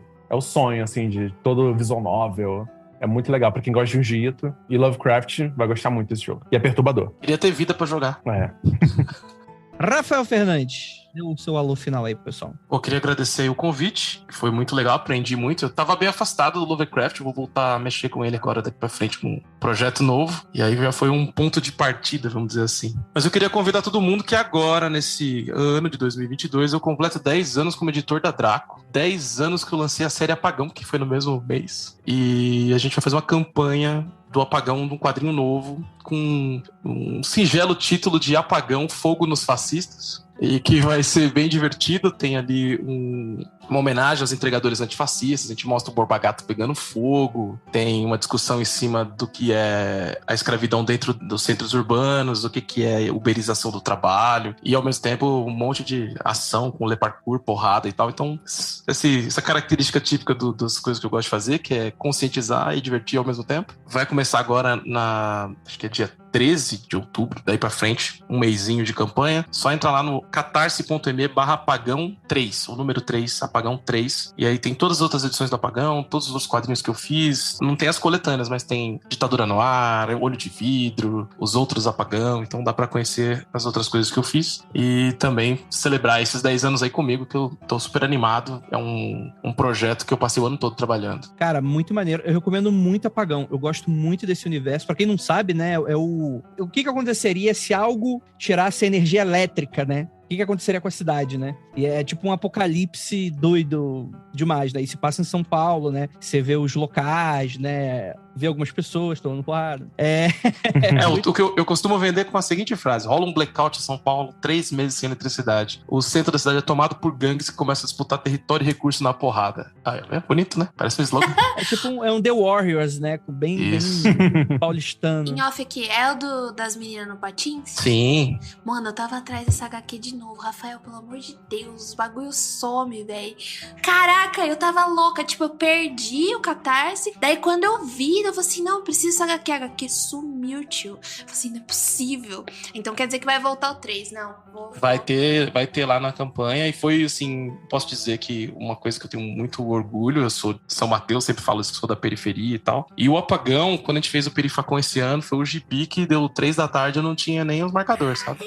Vitória. Assim, olha aí. Vitória. Vendi pra muita gente, a galera conhecia, foi muito legal. Então, você fazer um quadrinho que você coloca bastante de você mesmo e as pessoas pessoas que parecem com você se identificam, é muito legal. Um quadrinho, uma história, um podcast. Fazer uma obra, né? Então fiquei muito feliz e esse novo aí tem uma história bem interessante, começa a contar quem é o Mandril. É o quadrinho que vai rumo ao final da série.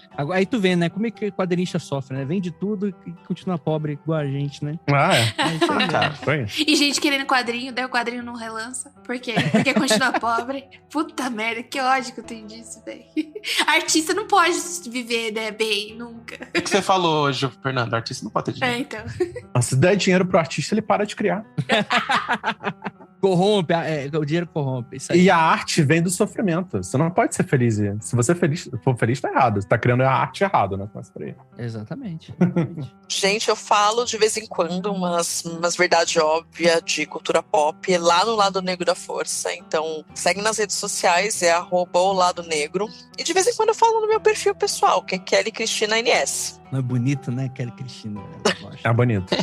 E a voz bonita também. Obrigada. Excelente, então, gente. Então é isso, ficamos por aqui. E aquilo, não olhe para trás.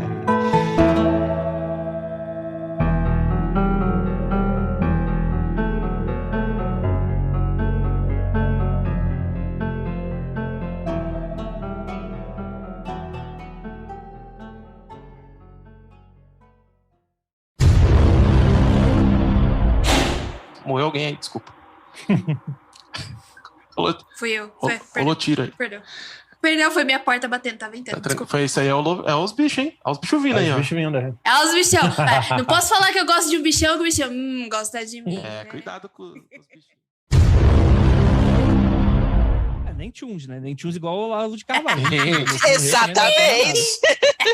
Ô, gente, eu tô que nem o Andrei. Eu só conheço Lovecraft, tá? Eu não fui além. Porque eu gosto muito da escrita arcaica e aristotélica, não. E aristocrática dele. Eu curto. Eu acho bem a Edgar Allan Poe. Eu gosto dessas presepadas. Nossa, eu acho chato. Eu gosto!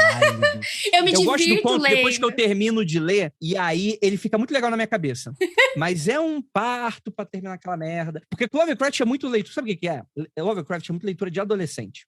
Porque o adolescente ele se sente muito inteligente lendo palavra difícil. E aí tu fala, nossa, olha só como, porra, eu não leio mais essas coisinhas de criança, eu não leio mais Marvel DC, eu leio umas paradas que são indescritíveis e tal. Aí tu percebe que isso é tudo bobeira. Ah, não, Andrei. Adolescente lê Nietzsche. Eu vou ler filosofia. Sou inteligente. Mas é bem isso. E tem o Fofocas, mas aí é off. Olha! Fofoca de quem trabalhou com Stephen King aí. Eita! Nossa. É gringo, fofocas Quero, gringas. Quero. Bom que você falou, né? Porque o pessoal vai falar, porra, você trabalhou com Stephen King? Não é? Falei com pessoas que trabalharam com Stephen King, talvez. mundofreak.com.br